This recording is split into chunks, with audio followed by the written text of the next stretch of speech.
What if episode 6 were good? Like, really good? What if I was to borrow from Belated Media's thought process, check his videos in the description below, and present an alternate take on Return of the Jedi? Now, I'm not going to pretend like I'm a professional screenwriter, nor am I going to bash anyone who likes episode 6 as is. My main goal of this project was to present a version of episode 6 that does away with the need or want of any other Star Wars media. So that's prequels, sequels, and a bunch of other stuff. The Mandalorian can stay though, because he's cool. Essentially, I wanted to make episode 6 have a bit more weight and finality than it currently does, and also a bit more of a somber ending, without having the bookendiness of the 1983 original version. So now, without further ado, let's jump into my take on episode 6, Return of the Jedi.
We open pretty much the same as the original film.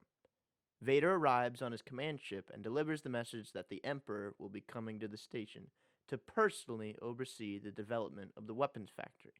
Cut to Tatooine. We see Jabba's palace and the familiar image of Han in carbonite. Suddenly, someone releases him. Han, dazed, realizes he's not being rescued. Instead of Leia, he is met with Jabba and his entourage. Jabba's interpreter dictates that Han is scheduled to be executed in the morning. Han tries to bargain, but he's abruptly taken away and placed into a holding cell. Inside the cell, a figure grabs him. It's Chewie. The two reunite, and we find out that Chewie grew restless of waiting to rescue Han with the others, and set off alone to do it, where he was captured almost immediately. We also find out through this interaction that Luke went off alone to train, saying something along the lines of, "It wasn't the right time." Han delivers his delusions of grandeur line, and we wipe to the next morning in the Dune Sea. Han and Chewie prepare to die. Jabba discusses the slow and painful deaths they will suffer inside the Sarlacc pit. Things look grim as Han steps onto the gangplank. And then Leia and Lando pull off their disguises. What follows is a fun, if brief, chase scene that ends abruptly when Boba Fett blasts our hero's skiff, sending everyone flying. Things look even grimmer for our heroes as they prepare to suffer at the hands of Jabba's mercenaries.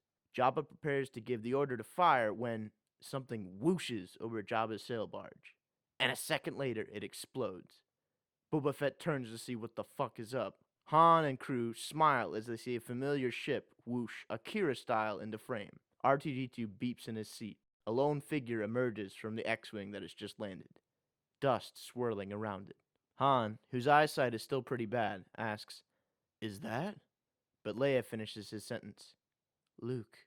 Two mercenaries charge the figure, who single-handedly dispatches them without even trying too hard. Boba Fett stares down the cloaked figure, drawing his blasters. In turn, the figure ignites a green lightsaber. Boba kicks off hard from the ground, flying to the side with his jetpack as he unleashes a volley of blasts on the figure. The figure sideswipes Boba and slices clean through his jetpack. Boba goes flying and crashes into the sand 100 yards away. Jabba's mercenaries square up, ready to take on the saber-wielding warrior. The figure drops his cloak, and we get our first good look at Luke Skywalker, Jedi Knight. Luke starts hacking through Jabba's men like they're nothing. Meanwhile, Boba, whose helmet is damaged, takes aim at Luke, ready to take him out, until Han decks him with the rifle. Han says something like, "Well, you sure showed up in the nick of time." Luke and Han have a moment.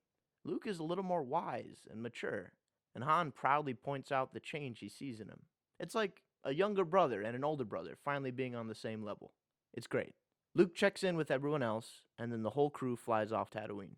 Han and crew go to the rebel fleet, who are in hiding around the orbit of Ilum, and Luke returns to Dagobah. On Dagobah, Luke meets up with Yoda. Yoda is impressed with the training Luke has done in solitude. Luke then asks for confirmation on his relation to Darth Vader, which Yoda confirms. Yoda also tells Luke that he will need to face his father to truly become a Jedi. Then, just before dying, Yoda also mentions that there is another Skywalker. Luke is shell-shocked. Yoda dips, and Luke is left alone to deal with all this newfound information. Cut to the Imperial blockade. Vader and his Imperials receive Emperor Palpatine. Palpatine tells Vader that Luke is going to be very valuable to them as we enter Act 2. Back with the rebels in orbit around Ilum, Leia greets Han in the medbay. Han is still suffering from his prolonged carbonite stay. They have a nice moment. Later, the rebels gather to go over their battle plan. The basic plan is for the bulk of the rebel forces to enter an open assault on the Imperial blockade, while a lone strike team goes down to the planet and blows up the factory from the inside. We learn that Lando has volunteered to lead the space assault, but that they still need a leader for the strike team. Han volunteers to take point. Everyone gets ready for the mission. Back on Dagobah, Luke talks with R2 about all the new info that has just been dropped on him. He then discusses how he knows his father is still inside Darth Vader somewhere. He becomes resolved to try and reason with him when the time comes. As Luke leaves Dagobah, we cut to Han and Lando having their "farewell, old buddy" conversation. Han waves goodbye, and the strike team departs for Kashyyyk. At the blockade, Han presents the Imperials with the stolen identification codes and manages to smooth talk their way through, although something feels off. As the strike team arrives on Kashyyyk, Chewie reacts strongly. We see Wookiees in chains picking through scrap in a prison yard. It becomes clear for the audience that Kashyyyk is Chewie's homeworld, and he is fucking pissed. On the ground, Han repeats the mission with one alteration. While he and Leia are planting charges at pressure points throughout the factory, Chewbacca will be freeing the Wookiees. Han wishes the best of luck to Chewie, saying something like, "Give 'em hell, fuzzball," and then tells 3PO to wait on the ship. The strike team begins their mission. Meanwhile, in space, Darth Vader warns the Emperor that he has sensed an incoming battle and that they should take action. The Emperor brushes this aside, saying he is aware that the rebels are coming, and Skywalker with them. He tells Vader to wait on Kashyyyk, and that Luke will come to him.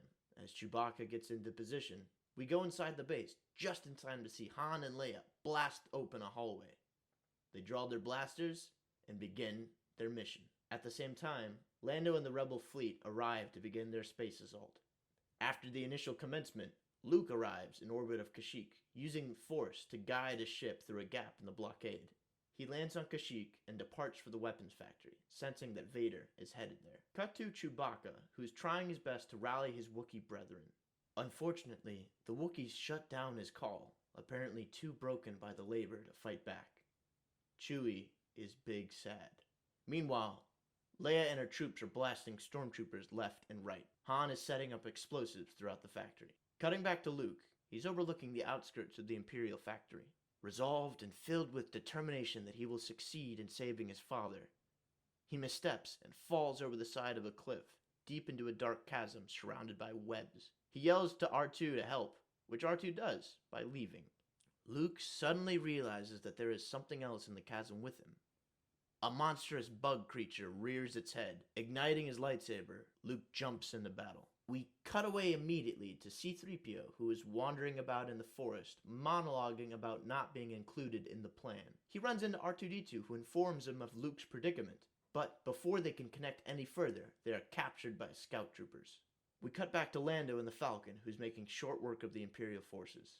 Leia has taken the base, and radios Han the good news. Han is happy to hear it, saying he has one more charge to plant and then they can blow it. Just then, a lift door opens. It's Vader. Vader says, "I am here for Skywalker." Han, still a bit sore from the last time he ran into Vader at Cloud City, responds accordingly. "Well, you got me." Han tosses the charge he was holding into the lift with Vader and then quick fires the control panel, slamming the door shut and trapping Vader inside with the detonator. He starts running, frantically telling Leia that Vader is on Kashyyyk. Han knows he might not have killed Vader, but at least he slowed him down. The charge goes off in an explosion, throwing Han. He recovers and works his way to an open blast door that leads to a massive ventilation area inside the factory. He sees Leia across a causeway. Leia. Han! Han Solo is dead. His body slumps to the floor. Vader is silent aside from his breathing. Chewie enters on the scene. He reacts accordingly. The duo fire a volley of shots on Vader, but he blocks them. Leia and Chewie are quickly surrounded by stormtroopers. Vader says something along the lines of, "Your rebellion was never going to win this fight." Things are looking the grimmest they have ever looked. Suddenly, a figure emerges in the main entrance port to the factory. Everyone turns to see him. Luke walks forward, his face stone. He passes Leia and Chewie without looking at them. He waits before Vader. Vader and Luke have their elevator conversation that boils down to essentially, "So you have come to join me?" "No, I've come to save my father." For a second, it seems like Luke almost loses control, but he resists and gives over his saber. Luke gives a silent look to Han before sadly passing him by. Leia calls after him repeatedly, but Luke doesn't respond. A set of blast doors cutting them off as we pass the midpoint of the film. Leia and Chewie are placed in a detention cell. Chewie comforts Leia, the death of Han still weighing heavy on both of them. In orbit, Vader arrives with Luke in the Emperor's throne room. This plays pretty much the same as in the original version. The Emperor greets Luke, Luke fires back. With a grin, the Emperor reveals that he was aware of the rebels' plans, and he has been pulling all kinds of strings just to get Luke to willingly submit himself to Vader. Luke is horrified. Suddenly, a whole fleet of Star Destroyers jump out of hyperspace and surround the rebel fleet. Lando is thrown into turmoil. "It's a trap!" The rebels on Kashyyyk are taken hostage by auxiliary Imperials. Luke snaps and lashes out at the Emperor. Vader blocks it. Luke proceeds to have his duel with Vader, the only difference being that Vader now reveals to the audience that the other Skywalker Yoda mentioned was in fact Luke's sister. Vader threatens to find and turn her if he fails with Luke, and Luke goes apeshit and chops down Vader. He stops himself and tosses his saber aside in rejection of the Emperor, in rejection of the dark side. In response, the Emperor blasts Luke with lightning and informs him of his imminent death. This is the end of Act 2. Act 3 opens on C-3PO and R2 being thrown into a scrapyard by the scout troopers. Sensing the hopelessness of the Wookiees, R2 gives a rousing speech that is translated by C-3PO. It is gloriously optimistic and brimming with Star Wars vibes. The Wookiees rise up and fight back. Leia and Chewie are freed, and together the Wookiees and rebels begin to retake the Imperial base. Cutting back to Luke, he is getting fried. He calls out to Vader, who finally has his dramatic turn back to the light side. Luke catches Vader, and the two recover. Back on Kashyyyk, the rebels and Wookiees have taken the factory. It's looking like an early victory when Leia suddenly receives a call from Akbar. The Star Destroyers are obliterating the rebel fleet. Lando confirms this, saying they need a miracle to survive the onslaught. On board the Emperor's command ship, Luke gazes over the fleet. He tells Vader he knows what he must do to stop the massacre. Vader warns him that it is near suicide to attempt such a feat. Luke says he has to try. And with that, he tries to pull the Star Destroyers into each other. Even with all of his strength, he can't do it. Suddenly, a hand enters the frame. Vader is helping him. Together, as father and son, the two remaining Jedi reach out into the Force.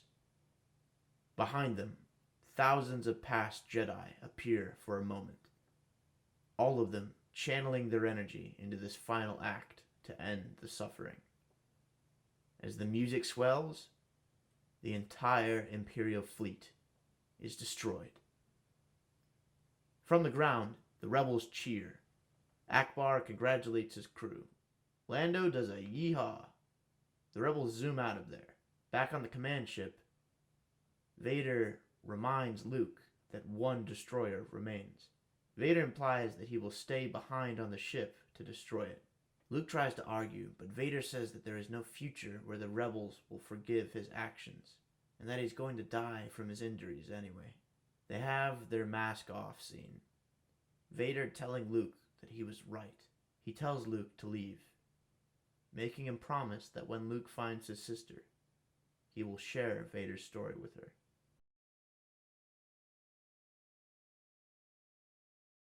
Luke leaves, super emotional, as Vader begins to dismantle the ship from within. As Luke flies away, the ship explodes. Vader is dead, as is the Empire. On Kashyyyk, the Wookiees hold a grand celebration.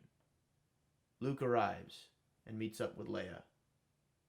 They mourn over Han, and we fade to black.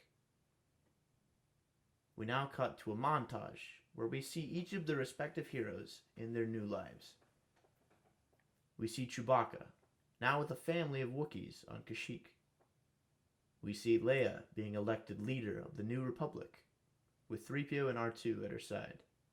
And on the outskirts of a desert world, we catch up with Luke, a bit of stubble on his face, as he walks off alone into a trinary sunset, ready to begin his search for his unknown sister. Thus ends Star Wars.